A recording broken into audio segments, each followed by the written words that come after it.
Draga braćo i sestre, dragi prijatelji, korizma polako završava, ali nažalost ne i ona korizma u koju smo prisiljeni bili ući ovom zaraznom bolešću koja nas sve pogađa. Ona i dalje ostaje i moramo poštivati pravila. To naravno ometa normalno odvijanje liturgijskih proslava velikog tjedna i vazmenog trodnevlja koje je pred nama.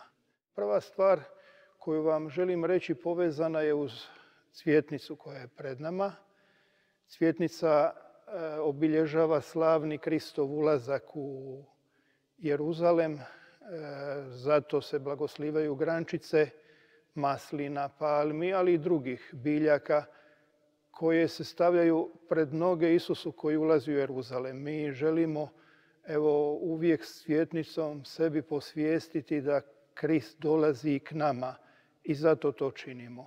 Ove godine to ne možemo učiniti na način koji to uobičajeno činimo. Ne možemo doći u crkvu, ne možemo blagosloviti maslinove i palmine grančice i onda ponosno s njima izići na naše ulice, odnijeti ih na naša groblja, na naša polja, donijeti ih u naše obitelji, ali možemo učiniti nešto drugo. Evo možemo uzeti grančicu masline, palme ili nekog drugog cvijeta, neke druge biljke i to pripremiti i blagosloviti onda u ozračju svoje obiteljske crkve, svoje kućne crkve.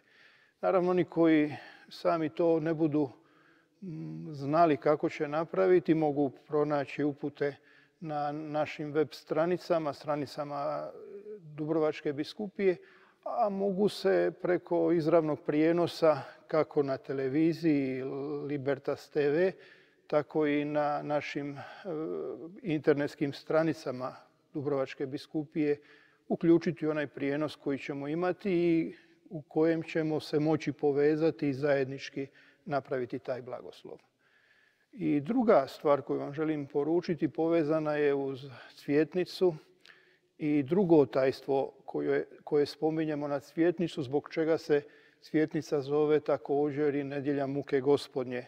Dakle, s tom nedjeljom polako ulazimo u sveti i veliki tjedan u kojemu promišljamo o tajstva Isusove muke, smrti i polako ulazimo u ono najvažnije tajstvo od kojeg sve polazi, a to je tajstvo uskrsnuća.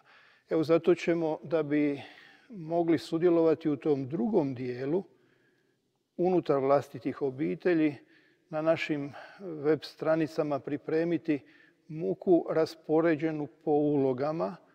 Evo, pozivamo vas da tu muku unutar vlastite obitelji, ove godine se čita muka po Mateju, čitate, da o njoj razmišljate i da po ulogama na neki način uđete u tajstvo Isusove muke i smrti kako biste se na pravi način pripravili za proslavu njegovog uskrsnuća. Mi ćemo ovdje u katedrali također u misnom slavlju čitati muku. Pokušat ćemo to onako kako je to moguće sa malo osoba učiniti na način da ta muka bude otpjevana, pa evo koji želite možete se i na taj način s nama povezati i na taj način dublje ući u tajstvo Isusove muke. Do tada ja vam želim obilje Božjeg blagoslova i dosta strpljenja. Bog vas blagoslovio.